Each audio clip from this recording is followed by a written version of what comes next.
আমি আমার নিজের কাজ করতে নিজে পছন্দ করি, এটা আমার স্বাধীনতা, কারোর মুখের দিকে চেয়ে থাকতে হয় না।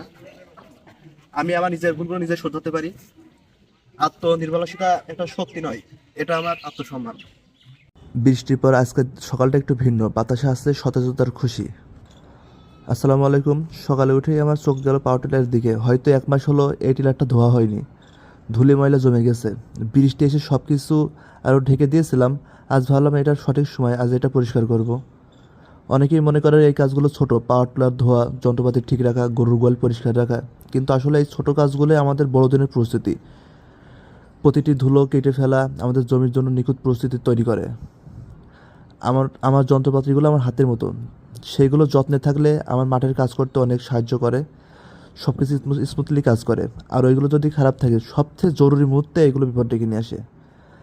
গরু পালনে এমন, সকাল বিকাল তাদের ঘর পরিষ্কার রাখা, খাবার দেওয়া, অনেকের কাছে এগুলো মনে হয় ছোট, কিন্তু আমার জন্য এই কাজগুলো মনের শান্তি, নিয়ম আর উৎপাদন নিশ্চয়তা করে। একটা ছোট ভুল বা একদিনের কাজ না করা সারা সপ্তাহে তার প্রভাব ফেলে। 1 মাস হয়ে গেছে, বৃষ্টির কারণে অনেক কাজ পিছিয়ে গেছে। ধান লাগানো হয়েছে ঠিকই, কিন্তু পাওয়ার টিলার এখনও ধোয়া হয়নি, আবার অনেক যন্ত্রপাতি এখনও ঠিকঠাক মতো রাখা হয়নি। আমি জানি এই কাজগুলো শেষ করা মানে আগামী দিনের নিশ্চয়তা তৈরি করা। প্রতিদিন ছোট কাজগুলো আমাদের বড় বড় ফল দেয়। একদিন শ্রম, অন্যদিকে যন্ত্রগুলো ঠিক রাখা, আগামী দিনের ধানের জন্য এটা অগ্রিম প্রস্তুতি। আজ পাওয়ার টিলার ধোয়া, কাল যন্ত্রপাতি সাজানো, প্রতিটা পদক্ষেপে আমাদের মাঠের জন্য একটা ভালো ফলাফল দেয়। এবং আমাদের মনে করেন খামার আছে বা ধানের ক্ষেত, এগুলোতে অনেক সাহায্য করে।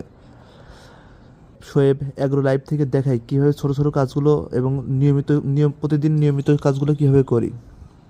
কোনো কাজই ছোট নয়, প্রতিটি ধূলিকণা, প্রতিটি পানির ফোঁটা আমাদের পরিশ্রমের ফল। আজকের পরিশ্রম আমাদের আগামী দিনের জন্য প্রস্তুতি। ছোট কাজগুলো ভালোভাবে করি, বড় ফল দেয়।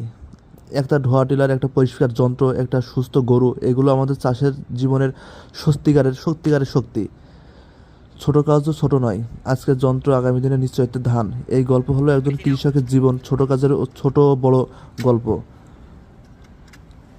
আর এটাই আমি শোয়েব অ্যাগ্রো লাইভ থেকে আপনাদের দেখানোর চেষ্টা করি। খোলা মাঠ, কৃষি জমি এবং আমাদের কৃষকের গল্প। আজকের ভিডিওটা এই পর্যন্তই। আসসালামু আলাইকুম ওয়া রাহমাতুল্লাহ।